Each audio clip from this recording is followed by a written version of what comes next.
In the often fickle world of reality television, American Pickers has proven to be one of the shows with the greatest staying power. Recently beginning its 20th season for the History Channel, American Pickers has been on the air since 2010 with over 250 episodes under its belt. Making household names out of Pickers, Mike Wolfe and Frank Fritz, to the point that Mike made a cameo appearance last year as himself on NCIS. The show also includes the duo's various employees, colleagues, and partners in crime. Most notably, Danielle Colby, Robbie Wolfe, Lauren Ray Grisham, and Dave Ort. The main setup of the show is that Mike and Frank are buyers, sellers, and personal collectors of various antiques and other collectibles, which they most commonly obtain by picking through people's homes, barns, storage sheds, backyards, and anywhere that people have a bunch of random stuff that might contain something unique and/or valuable.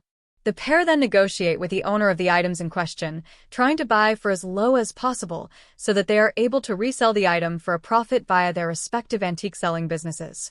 Of course, Mike and Frank aren't just flying by the seat of their pants and making things up as they go along. There are various rules that they need to follow, be it general guidelines for the industry or specific restrictions put on them by the nature of being on television. That said, rules are made to be broken, and Mike, Frank, and their teams don't always toe the line like they're supposed to. Here are the 15 rules American Pickers have to follow, and 5 they love to break.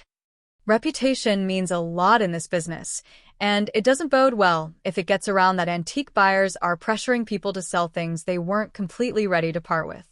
While it is certainly fine to know how to sweet-talk people to a certain extent, it is absolutely frowned upon for Mike and Frank to outright force people into selling. Mike and Frank say that all business conducted on American Pickers is cleared by producers in advance insofar as it is determined that people are 100% ready and willing to part with their items before the pair even show up to make their offers. In fact, it makes for better television if the sellers want to sell and are eager to negotiate to get Mike and Frank to pay more. Though they are co-stars on American Pickers and mostly travel together to sites to look for treasures, Mike and Frank actually run separate and therefore, technically rival, antique shops. Shows of this kind are often most compelling to viewers when there is some sort of competitive aspect, and that is certainly true with American Pickers, as it is entertaining to watch the two men bid against each other to try and score the deal for their respective businesses. However, the show isn't about cutthroat competition as with series like Storage Wars or Wicked Tuna. Mike and Frank keep their rivalry friendly and lighthearted and don't compete for profit, giving American Pickers a more laid-back vibe befitting its subject matter. The term antique means a lot of different things. While the general consensus is that it describes something old, there are a lot of things that are considered modern antiques in that they are newer items that were just created and marketed in an antique style. To use a mainstream example, it's the difference between vinyl LPs manufactured in the last few years of albums from the 60s and 70s and vinyl LPs that were actually released in the 60s and 70s. The Pickers are not interested in modern antiques. What they focus on buying and selling are legitimately classic items, generally avoiding anything that has been made in the last 4 or 5 decades, so that their shops are exclusively stocked with actual antiques and genuinely classic curios. When making transactions at an actual antique shop, things are pretty cut and dry. The buyer pays for the item and they take it home. But things aren't so simple when it comes to deals made on the field, where trust becomes of the utmost importance. Once a deal is made, it doesn't look good for Mike or Frank to go back on it.